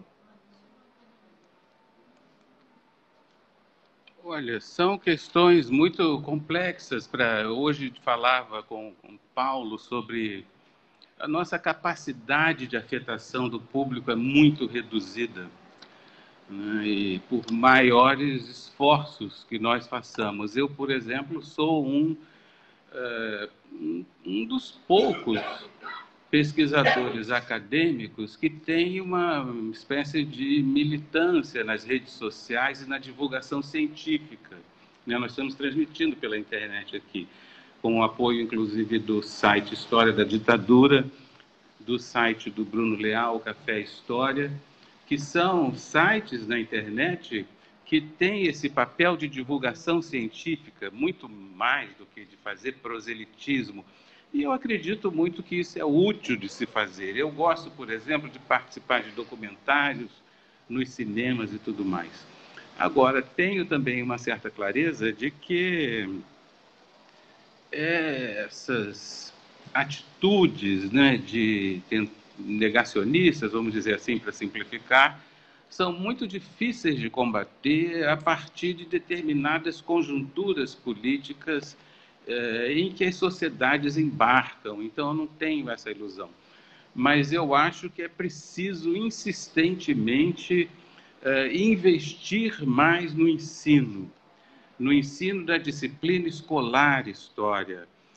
Quando eu coordenei a área de História na CAPES, eu me empenhei muito na criação de um programa de pós-graduação de mestrado profissional em rede nacional para os historiadores que já dão aula poderem melhorar sua formação, e isso tem sido muito bem sucedido. Vocês veem que são iniciativas, às vezes, muito modestas. O Prof. História não é tão modesto assim, mas, enfim, as coisas que a gente pode fazer não são tão impactantes de imediato.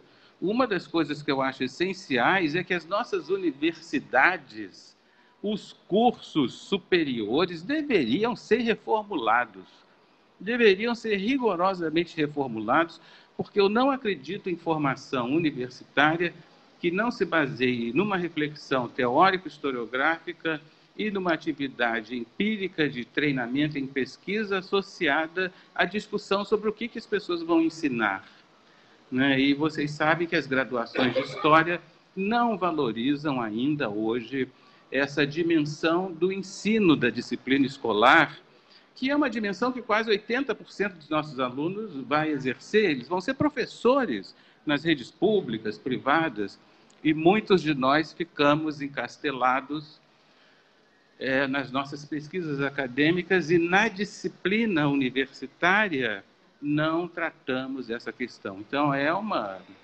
reflexão crítica que nós deveríamos fazer, inclusive buscando reformas curriculares. Mas tudo que é possível a gente faz. Eu até ontem fui ver o filme do Brasil Paralelo, né, que eu não sei se vocês sabem, é um filme feito em defesa do golpe e da ditadura, para conhecer também o que as outras pessoas fazem. Legal, interessante. Né? Eu quero conhecer e quero respeitosamente conhecer. E, portanto, acho que essa é uma dimensão importante também. Conhecer quais são as motivações, aqui eu falo como historiador, que levam as pessoas a negarem o inegável, a defender o indefensável. Por que o nosso presidente da República acha o que ele acha? Né? Não se trata apenas de um confronto político, de uma denúncia que a gente faz enquanto cidadão, mas também de um trabalho de historiador, que é o de entender, ou buscar entender, por que esses fenômenos acontecem, né? Por que há uma parte da juventude que quer defender o golpe, por que há setores da sociedade que acham que naquele tempo foi tudo ótimo. Aí eu acho que a nossa disciplina escolar e mesmo a nossa disciplina acadêmica, enquanto professores universitários, tem um ótimo, amplo campo de reflexão. Desculpa, eu me estendi um pouco. Bem, são questões que me parecem fundamentais. Acho que remete a um campo, esse campo da divulgação científica em história, o campo que vários de nós têm chamado de história pública, né, de tentar pensar a produção histórica para além dos muros da universidade. Eu acho que não é, obviamente, um problema de baixa produção, muito ao contrário, nunca se produziu tanto sobre, para pegar o nosso tema, sobre o golpe e a ditadura. Há muita produção de alta qualidade, e que, em que pese essa produção, a gente está diante de um fenômeno, digamos, de fake history, né? E acho que como lidar com isso é um desafio nosso, um desafio amplo, não só nosso, é um desafio da sociedade, eu diria, porque tem a ver também com a imprensa, tem a ver com vários atores, mas no qual nós temos um papel fundamental. Acho que isso é digamos, essa é uma iniciativa, esses importantes sites como os que estão patrocinando aqui o nosso evento são exemplos interessantíssimos de tentativas de chegar num público mais amplo através de ferramentas com as quais muitos de nós não estamos tão familiarizados. Acho que há de se pensar mais iniciativas e espaços como esse para enfrentar essa questão. Mas me parece que é uma questão que é algo que tem a ver com a conjuntura, mas também algo de mais longo tempo. Estamos diante de novos jeitos, digamos, quase que cognitivos de pensar a realidade e, portanto, também de pensar a história. Isso nos coloca desafios, inclusive, vitais para a nossa própria existência enquanto profissão de historiador, eu diria. Acho que há que se refletir muito sobre isso. Estou de acordo com o Fico que a forma como a gente pensa a estruturação da nossa universidade, dos nossos departamentos, dos nossos institutos, ainda não dá conta disso, mas vejo também iniciativas e vejo também espaço para resistência muito forte, né? O próprio acontecimento dos últimos dias, a gente, ao fim e ao cabo, o que o Bolsonaro desencadeou, me parece que foi um tiro que saiu pela culatra. Eu vejo uma reação muito forte, uma reação muito forte da sociedade civil, da academia, da imprensa, a rigor mesmo como é que chama a ordem do dia que o Ministério da Defesa fez foi, digamos, um pouco mais recuada do que as palavras do próprio presidente. Ele mesmo, tipicamente, nas suas idas e vindas, mudou de comemorar para rememorar. Enfim, isso me parece que tem a ver com uma reação da sociedade. Então, também acho que a gente não deve cair também num certo pessimismo excessivo. O tempo é difícil, mas há espaço de resistência, há espaço de reflexão histórica, e não significa que nem tudo, muito do que a gente produz chega assim na sociedade. E acho que é importante a gente também lembrar disso para não exagerar um diagnóstico que vai acabar por nos fazer ter um remédio talvez não tão adequado.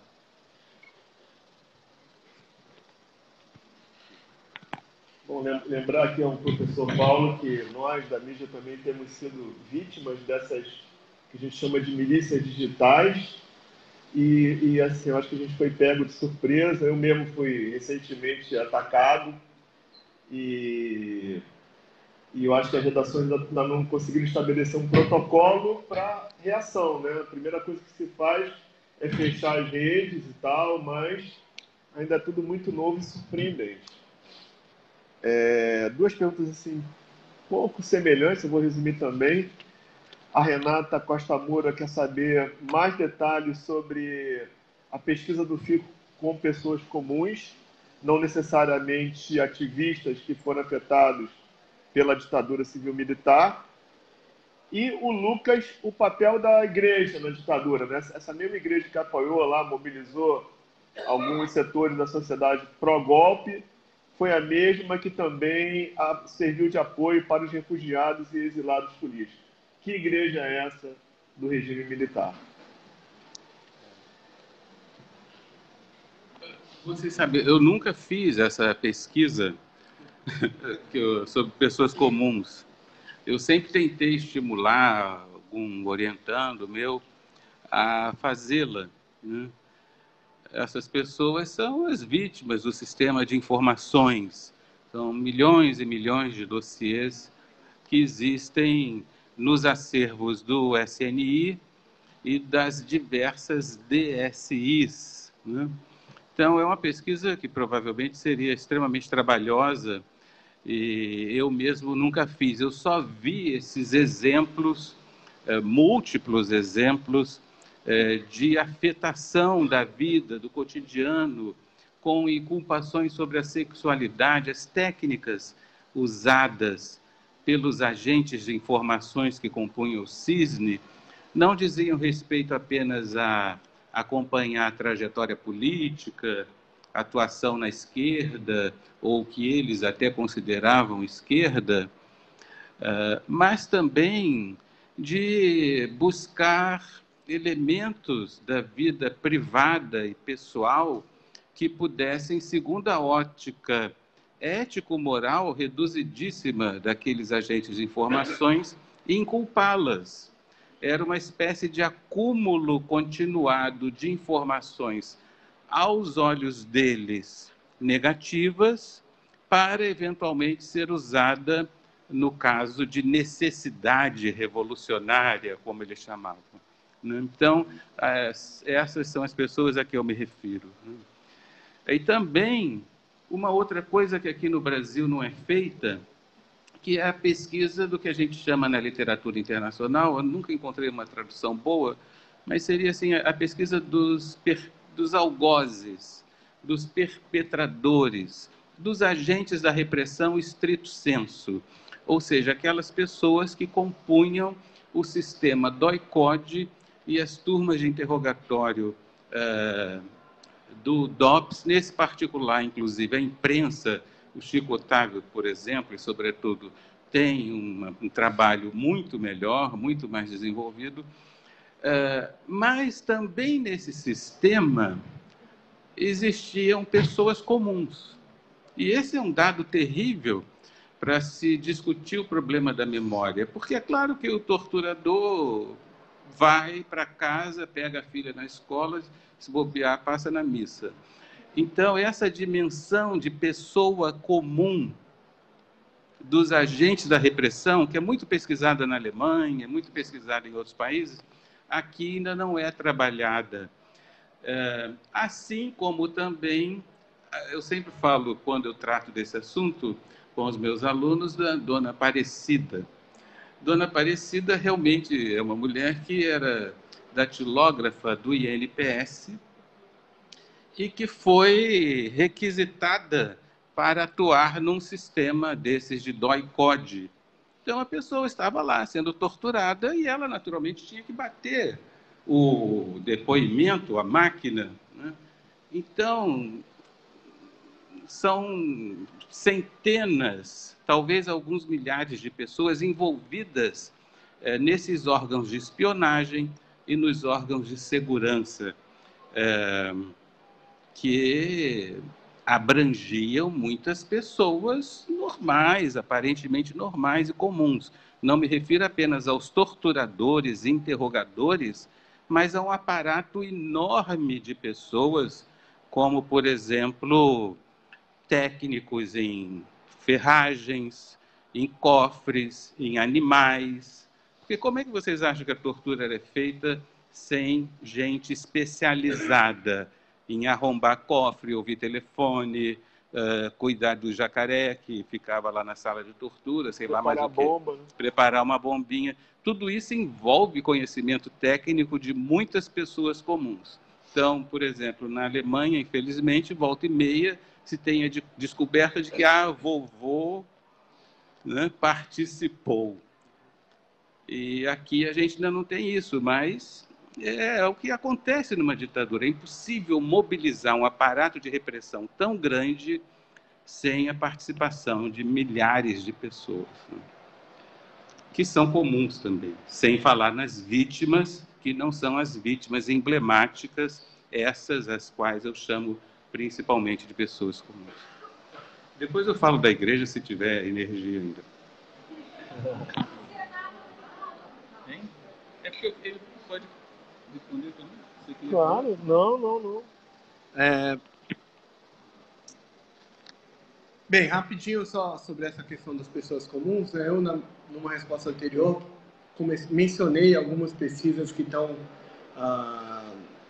começando a ser feitas, acho que é um campo em expansão de pensar setores sociais e a sua relação com a ditadura, né? Dando, enfim, negros, homossexuais, mulheres, há sim um campo em expansão que começa a ser explorado nos últimos anos e que me parece muito promissor para as pesquisas na linha do que o Fico está falando. Acho que dentro desse aspecto é importante, e fazendo uma conexão com essa questão da repressão, né?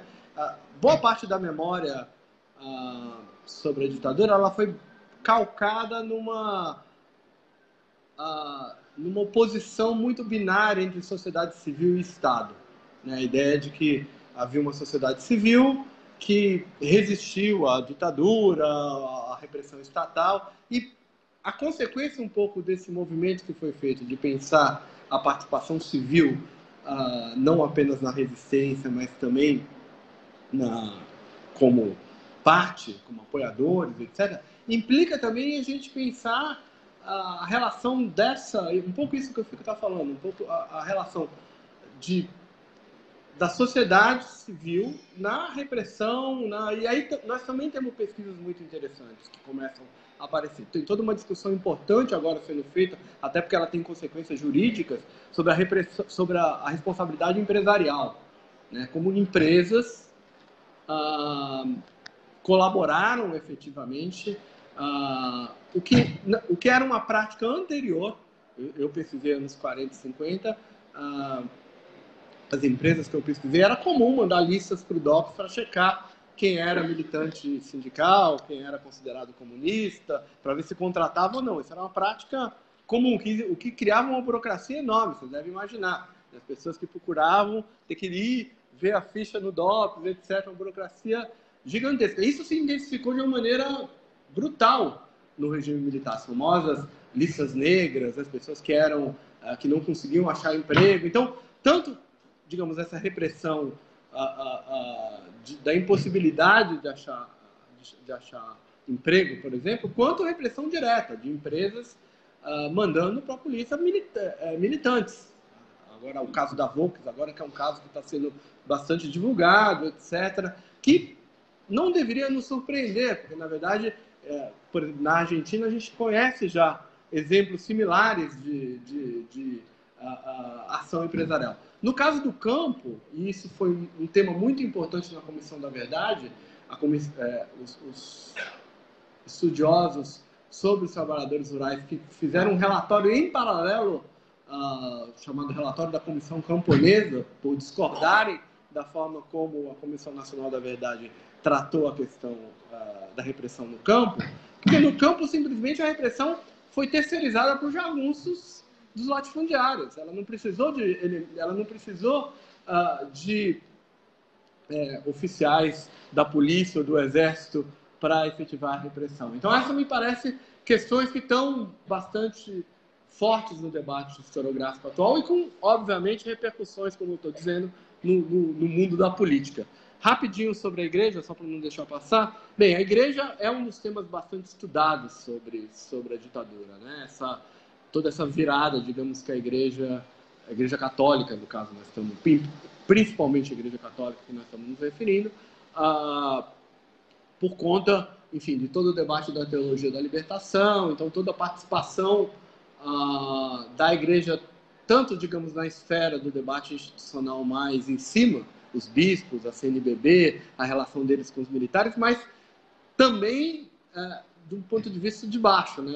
A participação efetiva e fundamental das chamadas comunidades eclesiais de base, da chamada igreja popular, na articulação, digamos, de um movimento popular a partir de meados dos anos 70. Então, a igreja, sim, tem um papel fundamental, digamos, nesse processo da ditadura, mas é um dos temas mais estudados. Eu diria que talvez valesse a pena vale a pena pensar outras denominações religiosas, como que elas se relacionaram com a ditadura é algo ainda pouco explorado. A gente tem pistas aqui e acolá, mas ainda não há um estudo sistemático, estudos sistemáticos sobre outras denominações, ou, por exemplo, como há nesse relatório sobre o movimento negro, há vários indícios fortes de uma relação com as religiões de ascendência africana, de uma repressão em particular no regime militar, porque elas, de alguma forma, colocavam em xeque a ideologia de democracia racial que era cara aos militares. Então, há indícios interessantes que são pistas que me parecem podem resultar em pesquisas bem interessantes a serem feitas. Desculpa, tempo.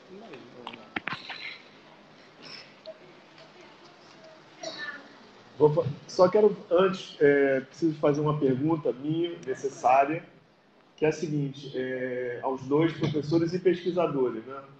O que falta saber sobre o regime militar e que arquivos ainda precisam ser abertos para se chegar a essa resposta? Olha, eu vou começar pela mais fácil, que é a dos arquivos. Esses eu conheço bem.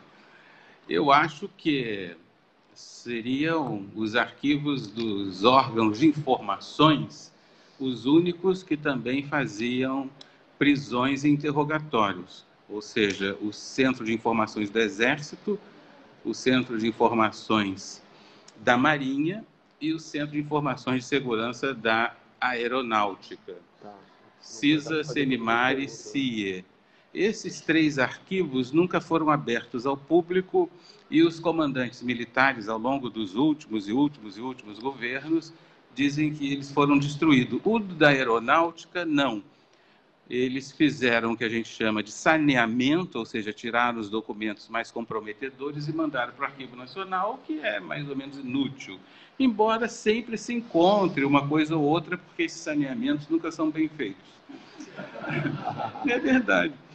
E no caso do Exército, da Marinha, não. Eles negam e dizem que foram destruídos, desapareceram, o que é um crime, né? Se nós tivéssemos governos civis, desde o fim da ditadura militar, que tivessem conseguido se impor ao esquema militar, acho que esse é um dos graves problemas da nossa democracia, a ausência de proeminência do poder civil. Certamente esses comandantes militares já teriam sido chamados à fala, porque você não pode descartar documentos que dizem respeito à segurança nacional. E a defesa, porque esses órgãos também faziam acompanhamento de questões estratégicas nacionais.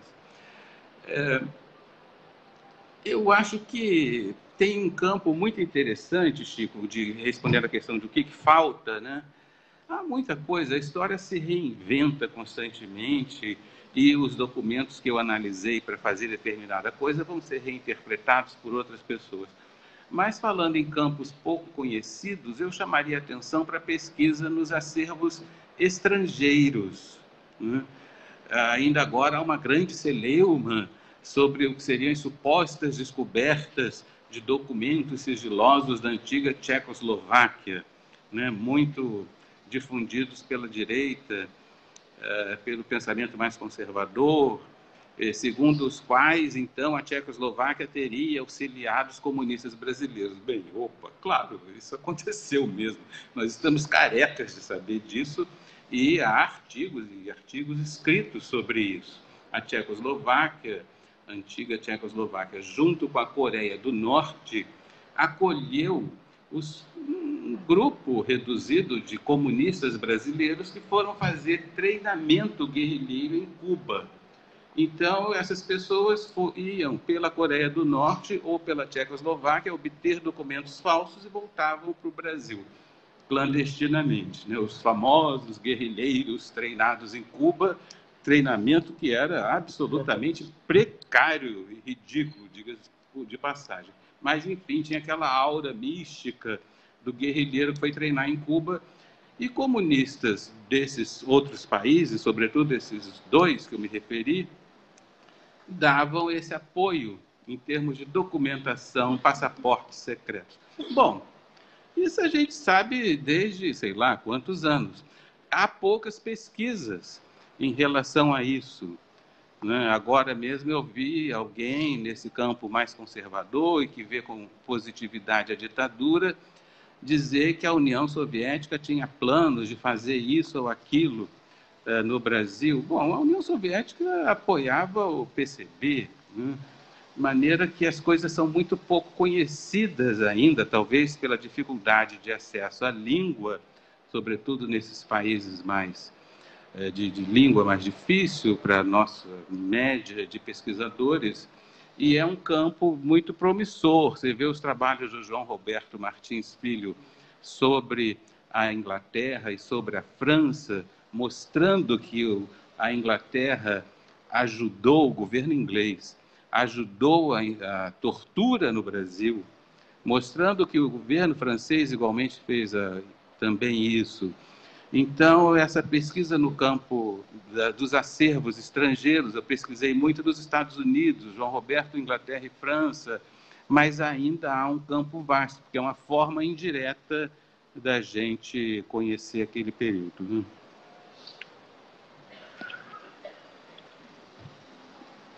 Bem, acho que, de novo, o Fico respondeu bem essa pergunta sobre a questão dos arquivos, mas eu só acrescentaria que, claro, novos temas, novas questões colocam novas necessidades em termos de pesquisa arquivística, tanto nos já existentes, isso que ele mencionou também, você faz novas perguntas diferentes para fontes já eventualmente pesquisadas, mas eventualmente exige a busca de novos acervos, às vezes não necessariamente acervos que estão sob a égide estatal. Então acho que tem também um mundo de organizações da sociedade civil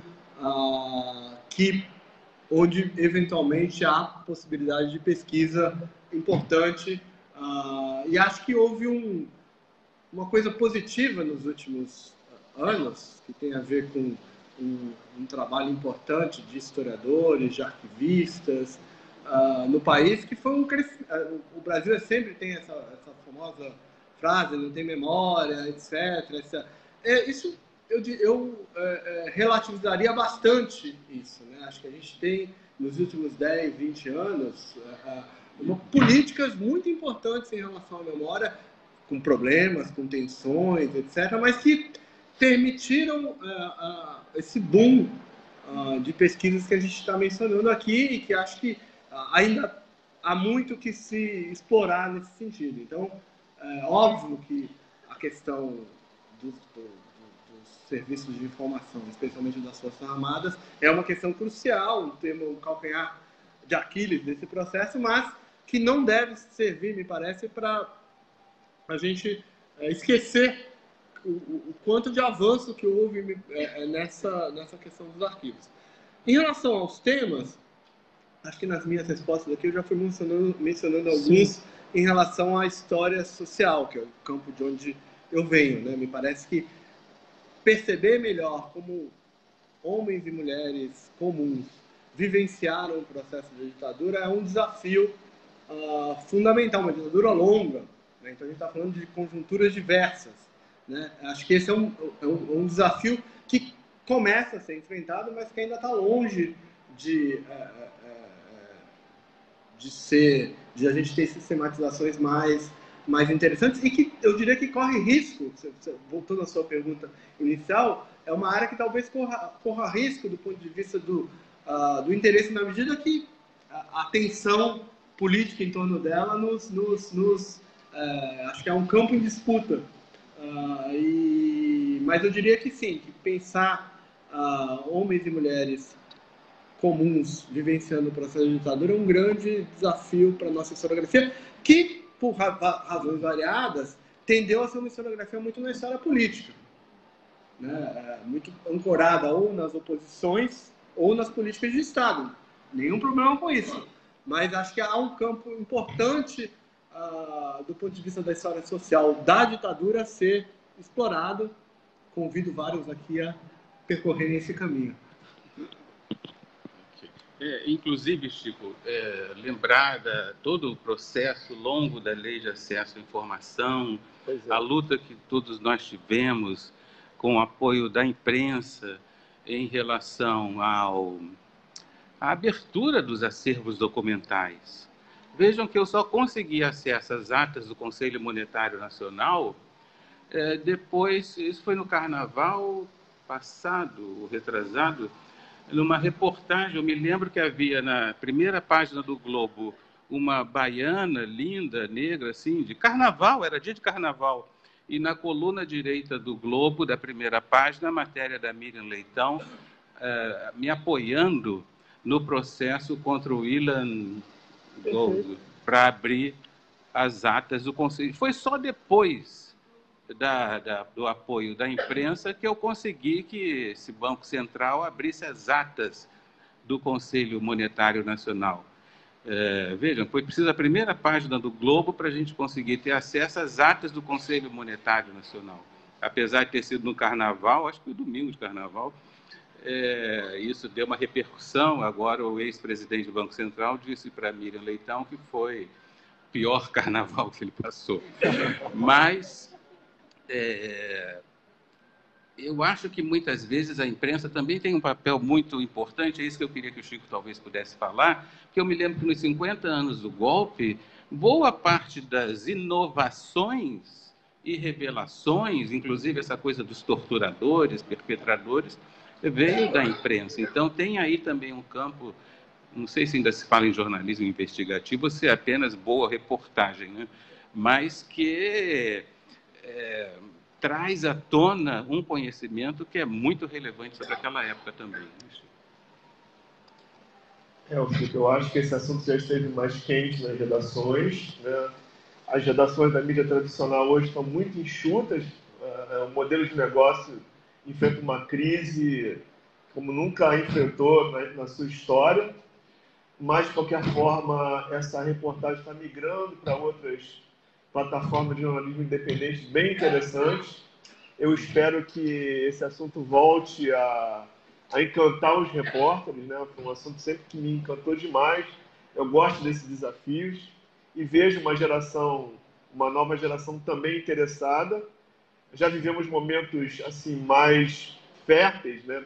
Principalmente de 2012 a 2014, né? Da época da Comissão Nacional da Verdade, do Grupo Justiça de Transição do Ministério Público Federal, que fez um excelente, fantástico trabalho, mas eu acho que a gente está vivendo aí um período de refluxo. Bom, enfim, a gente já está com o tempo estourado. Eu vou entregar essas perguntas aqui aos dois professores e vou pedir considerações finais a partir de uma provocação, né? Que é a atualidade das Forças Armadas. Eu vejo assim, já vi diferenças de posição entre as Forças Armadas e o governo Bolsonaro, principalmente na questão da Venezuela, e agora eu entendi, posso estar equivocado, que Exército, Marinha e Aeronáutica não morderam muito a isca dessa provocação do Bolsonaro com relação ao golpe de 64, né? Tanto é que a ordem do dia do Ministério da Defesa ficou vários tons abaixo do discurso do Bolsonaro nas redes sociais. Então eu queria saber dos dois o que eles esperam dessa relação entre as Forças Armadas e sociedade e Forças Armadas e o ex-capitão Jair Bolsonaro. Oh, que dureza, meu Deus. Olha, eu acho o seguinte, que do ponto de vista do Bolsonaro, eu não vejo nenhuma surpresa, né? Ele sempre fez exatamente isso. Não sei se é provocação, se ele acredita piamente que a ditadura foi uma maravilha, não sei. Mas ele sempre fez isso ao longo de 28 anos como deputado federal. Ia lá para a esplanada dos ministérios, ele e um filho ou dois. E eu acho que eram 2 filhos na época, que o outro era muito novo. E ele estendia uma faixa, aquela pessoa sozinha ali na esplanada e soltando rojões. Essa imagem circula na internet. Ele soltou uns 2 rojões assim. Então, é uma coisa que ele sempre fez, isso não me surpreendeu. O que eu acho interessante na conjuntura atual, e agora eu falo apenas como comentarista, né, dos dias atuais, é que eu discordo um pouco dos meus colegas, analistas, comentaristas de TV, etc., quando dizem que há um grupo militar, um grupo de fundamentalistas, o grupo familiar, né, os filhos. Eu acho que no caso dos militares, não. Há um grupo de militares palacianos, há um grupo enorme de militares espalhados pelo ministério, né, que estão muito empenhados em mostrar serviço, e há o vice-presidente. O vice-presidente mudou da água para o vinho, porque ele, até ontem, antes da posse, tinha um discurso francamente intervencionista, quase golpista, né? Falou em autogolpe, falou em necessidade de intervenção, foi afastado do cargo por isso. E agora ele é o moderado, né?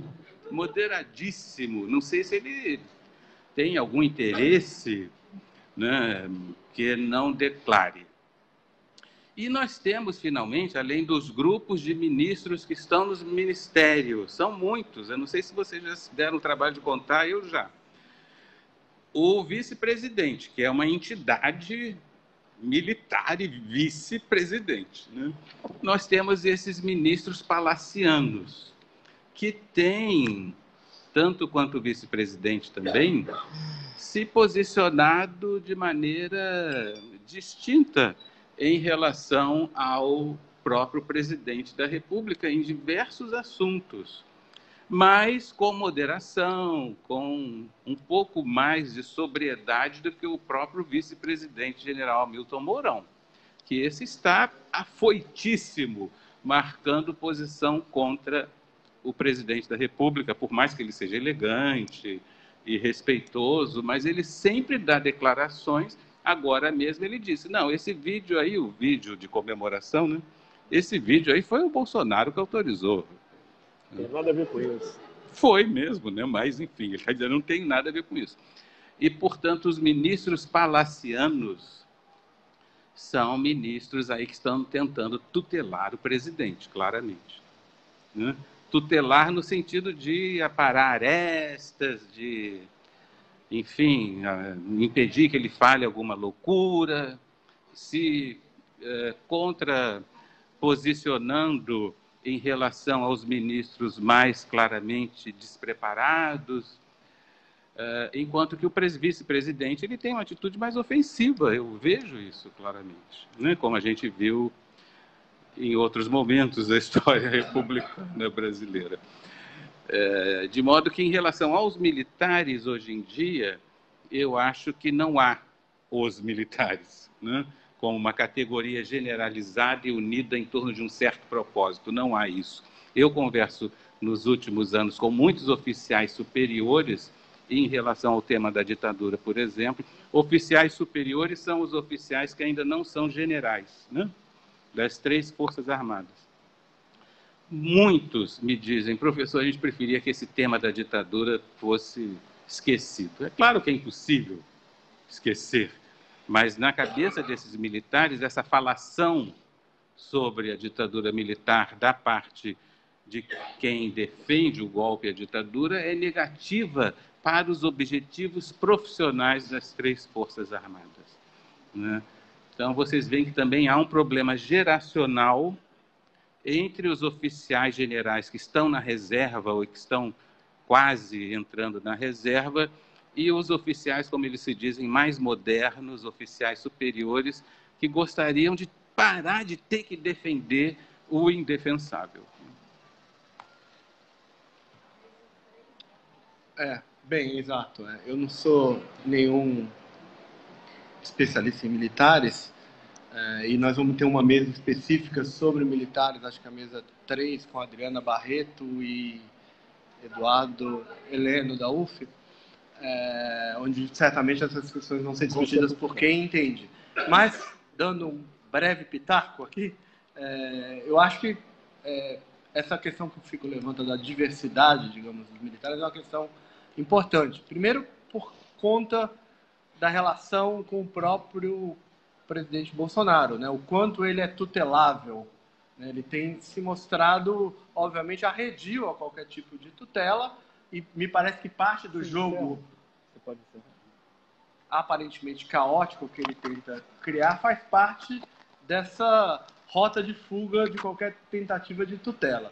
Por outro lado, o que envolve o vice-presidente, envolve toda a entourage palaciana militar. Por outro lado, eu acho que um tema que alguns analistas já levantaram, que me parece importante de lembrar, a questão atual remete a uma questão histórica da relação dos militares com a política, né? Essa tensão entre profissionalização e participação política é uma tensão que vem, digamos, quase da própria história das Forças Armadas desde do princípio, que é uma questão que está colocada de novo em alguma medida. Ela parecia superada, a ilusão de muitos de nós foi achar que ela estava efetivamente superada com a redemocratização. Ela não está, né? Ela está recolocada, e aí acho que tem vários elementos pontuais que seriam interessantes de explorar, né? A tal da geração Haiti, né? Boa parte desses militares serviram nas forças de paz no Haiti, e isso parece ter tido criado algum espírito comum da relação desses militares com o jogo político. Eu acho que é importante também perceber, né, o Fico aqui falou das patentes superiores, eu diria um pouco das patentes inferiores, né, onde me parece, os dados eleitorais indicam isso, o bolsonarismo tucur, o bolsonarismo de raiz, seria mais forte, né? Então acho que essa é uma questão também interessante dessas tensões entre os militares, né, entre na hierarquia militar, né? O que pode ter desdobramentos se houver qualquer tentativa de tirar o Bolsonaro, enfim, dele pagar para ver, enfim, a gente não sabe, mas acho que são elementos importantes, talvez, para essa mesa de especialistas que vai discutir a questão daqui 2 semanas. Né? É isso. Meus amigos, olha, já é bastante avançada a hora. Nós queremos agradecer ao Chico Otávio e ao Paulo Fontes por estarem aqui conosco nessa rodada de debates. Acho que foi muito profícuo. Nós vamos pegar todas as questões e vamos tentar responder, ou pelo site História da Ditadura, ou de algum outro modo. E, portanto, nada mais nos resta senão dizer muito boa noite, obrigado e até a próxima.